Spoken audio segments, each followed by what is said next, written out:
Martial arts জগতের রাজা Bruce লিও see you লুং 1948 সাল থেকে 2026 পর্যন্ত তার শেষ যাত্রা।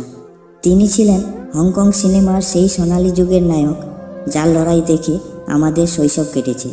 হংকংয়ের 3 ড্রাগন এর একজন হিসেবে খ্যাত এই তারকা তার আদম্য গতি ও সাহসিকতার জন্য চিরকাল স্মরণীয় হয়ে থাকবেন। বিশেষ করে কনফু হোস্টেল সিনেমার তার অভিনীত দ্য বিস্ট চরিত্রটি তাকে বিশ্বজুড়ে নতুন করে জনপ্রিয় করে তোলে।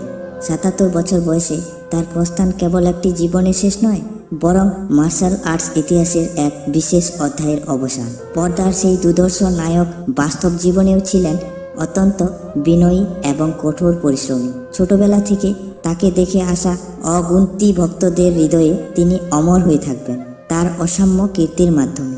আমরা তাকে এবং তার সেই অবিশ্বাস্য কনফু স্টাইল সারা জীবন মিস করব।